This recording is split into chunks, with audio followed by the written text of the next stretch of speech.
Hello student, welcome to my channel Chakraborty একাডেমিতে তোমাদের স্বাগত।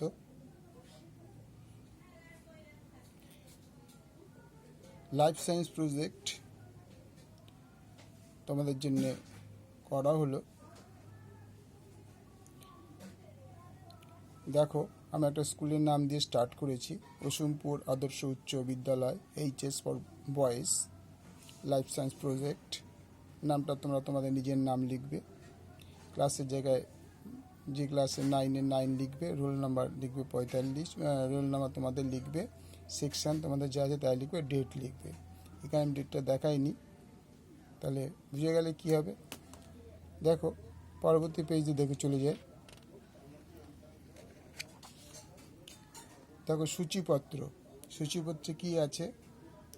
শংসাপত্র, প্রকল্পের বিষয়বস্তু, প্রকল্পটা কি না আলুর অভিশ্রবণের পরীক্ষা, আর কৃতজ্ঞতা স্বীকার।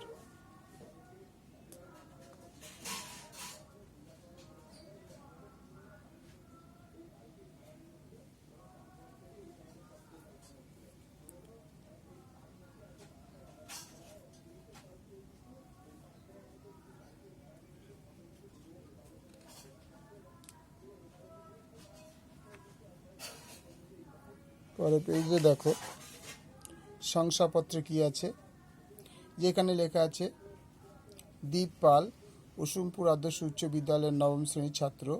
আমাদের শ্রেণীর শিক্ষক প্রজ্জ্বল পাল মহাশয় জীবন বিজ্ঞানের এই প্রকল্প তৈরি করার জন্য উৎসাহিত করেন এবং প্রকল্প বিষয়ের বিশেষ ধারণা দেন। তিনি আমাদের আলুর অভিশ্রবণের পরীক্ষা এবং এই পরীক্ষার উপকরণ, পদ্ধতি, পর্যবেক্ষণ, সিদ্ধান্ত বিষয়ের কাজ দিলেন। বিদ্যালয়ের নাম তোমাদের যা নাম আগে বলে রাখি, এখানে দীপপাল দেওয়া হয়েছে, কিন্তু তোমরা তোমাদের নাম লিখবে, তোমাদের স্কুলের নাম লিখবে, ঠিক আছে? আর তোমাদের যে শ্রেণী শিক্ষক আছে তাদের নাম লিখবে। আমি যে প্রজ্জ্বল পাল মহাশয় লিখবেন, তিনি তো একজন স্কুলের টিচার, তা তার সেই স্কুলের হলে ঠিক আছে, কিন্তু তোমাদের স্কুলের যদি শ্রেণী শিক্ষকের নাম অন্য থাকে সেই নামটা লিখবে এখানে। তাহলে বিদ্যালয়ের নাম তোমাদের যে বিদ্যালয় থেকে তোমরা বিদ্যালয়ে দেবে সেই বিদ্যালয়ের নাম লিখবে। শ্রেণীটা 9মটা হবে, বিভাগ গ না, বিভাগ তোমাদের যা বিভাগ আছে সেটাই হবে, ক্রমিক নম্বরও তোমাদের যা আছে, তলায় তারিখটা লিখবে। তারিখটা আমি লিখিনি, তোমরা কিন্তু তারিখটা লিখবে।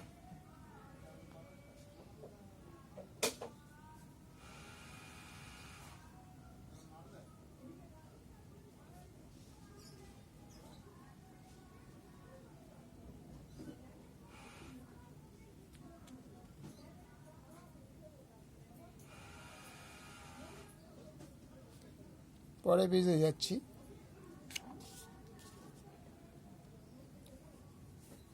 দেখো, আলুর অভিশ্রবণ করতে গেলে আগে তোমাদের জানা দরকার যে অভিশ্রবণ কাকে বলে বা অভিশ্রবণের গুরুত্ব কী, অভিশ্রবণ কয় প্রকার কী, এগুলো আমাদের জানা দরকার আগে।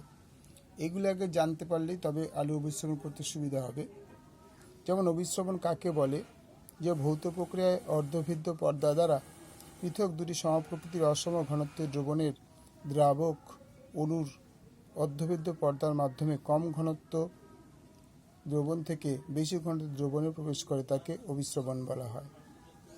অভিশ্রবণ কত প্রকার? অভিশ্রবণ কত প্রকার ও কী কী? অভিশ্রবণ 2 প্রকার, এক অন্ত অভিশ্রবণ, 2 বহি অভিশ্রবণ।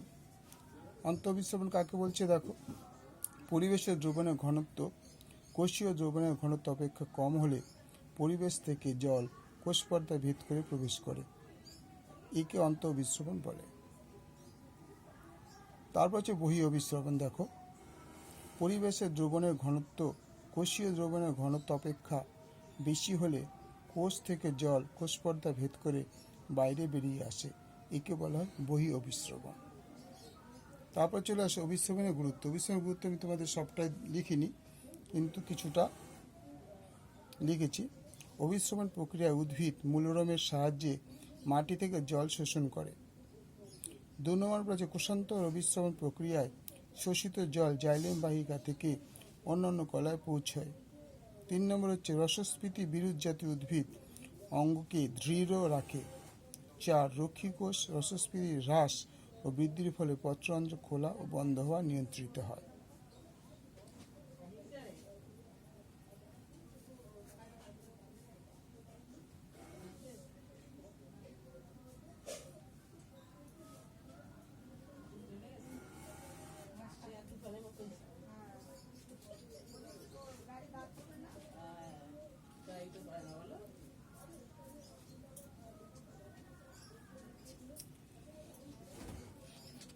পরের পেজে চলে যাচ্ছি।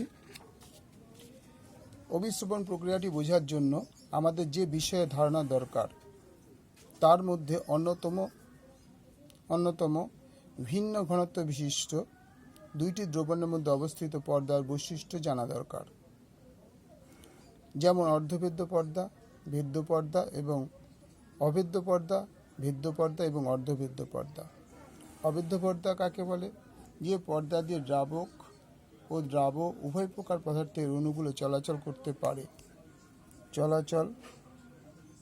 করতে পারে না, তাকে অভেদ্য পর্দা বলে, যেমন পলিথিন,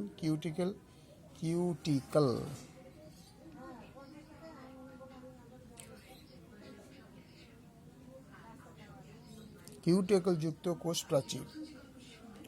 ভেদ্য পর্দা যে পর্দা দিয়ে দ্রাবক ও দ্রাব উভয়েরই অণু সহজেই চলাচল করতে পারে তাকে বলে ভেদ্য পর্দা, যেমন কোষ প্রাচীর। অর্ধভেদ্য পর্দা যে পর্দা দিয়ে কেবল দ্রবণের অণু চলাচল করতে পারে কিন্তু দ্রাব অণু চলাচল করতে পারে না, তাকে অর্ধভেদ্য পর্দা বলে, যেমন কোষ পর্দা, ডিমের খোসার ভিতরের পর্দা। এবার ছোট্ট একটা এক্সাম্পল দেওয়া হচ্ছে অভিশ্রবণের। যেমন একটি শুকনো কিশমিশকে জলে কিছুক্ষণ ভিজিয়ে রাখলে দেখা যায় সেটি ফুলে উঠেছে। এটি কিশমিশ দ্বারা জলের শোষণের কারণে ঘটে এবং জল শোষণ দ্বারা অভিশ্রবণ ঘটে।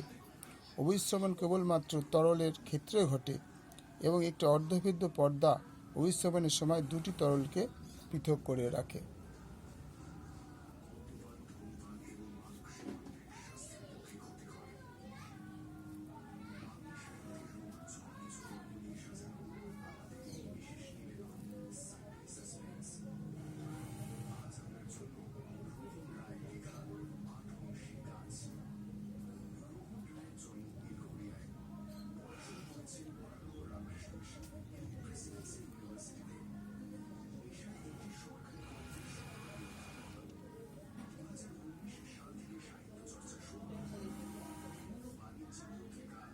পরের পেজে চলে যাচ্ছি। এবার চলে আসলাম আলুর অভিশ্রবণের পরীক্ষা। অভিশ্রবণে কী কী উপকরণ লাগছে দেখো। বড় একটা আলু, একটি বড় আলু, একটি ছুরি বা ব্লেড, একটি পেট্রি ডিশ, গাঢ় চিনি দ্রবণ, পাতিত জল এবং আলপিন।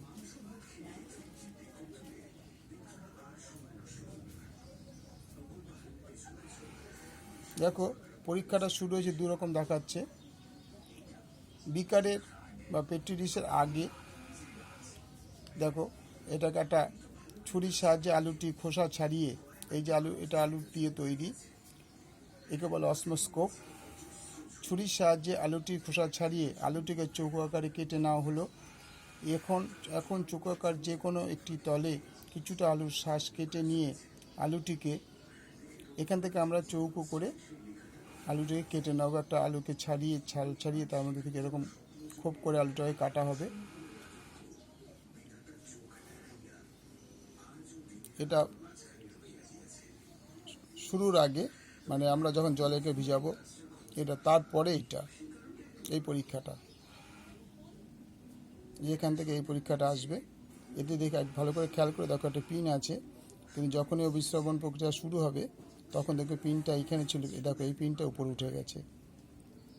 এখানে পরে তোমরা বুঝতে পারো পরে, তাহলে দেখে নাও এটা আগে।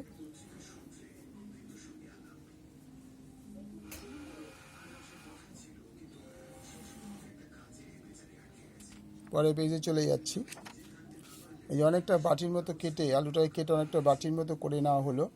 এই আলুর বাটির মতো গাঢ় চিনির দ্রবণ ঢেলে ওই আলুটার ভিতরে যে রেক্টাঙ্গুলার শেপের যে গর্তটা করা হয়েছিল ওর মধ্যে চিনির দ্রবণ ঢেলে একটি আলপিন দিয়ে দ্রবণের ঊর্ধ্বতল চিহ্নিত করা হলো এবং একটি পেট্রি ডিশে বাটিতে জল নিয়ে ওই জলের আলুর বাটিটিকে সাবধানে বসানো হলো, আলুর বাটিটি জলে যাতে ডুবে না যায়।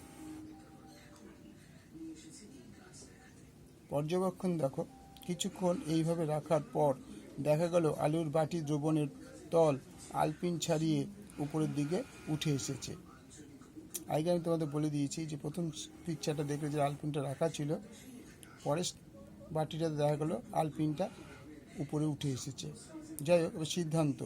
এই পরীক্ষাটিতে প্রমাণিত হয় যে কোষ থেকে কোষান্তর পদ্ধতিতে পেট্রি ডিশের জল আলুর বাটি প্রাচীরের ও কোষগুলোর মধ্যে দিয়ে ধীরে ধীরে আলুর বাটির দ্রবণে প্রবেশ করেছে।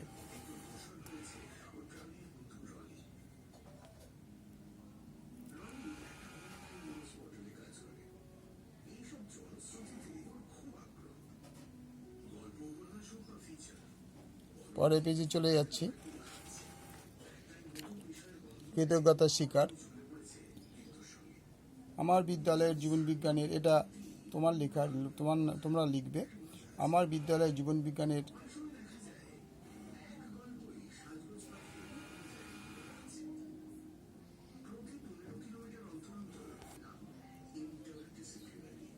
কৃতজ্ঞতা স্বীকারটা দেখো। আমার বিদ্যালয়ের জীবনবিজ্ঞানের শিক্ষক প্রজ্জ্বল পাল মহাশয়কে আমার আন্তরিক কৃতজ্ঞতা জানাই।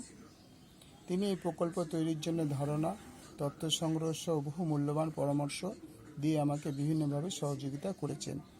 এই প্রকল্পটি প্রজ্জ্বল পাল মহাশয়ের সহযোগিতা সমৃদ্ধি লাভ করেছে।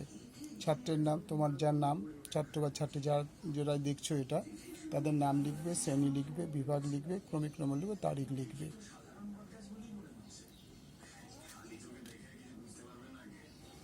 আবার একবার তোমাদের প্রথম থেকে দেখিয়ে নিচ্ছি, তোমরা একবার দেখে নেবে।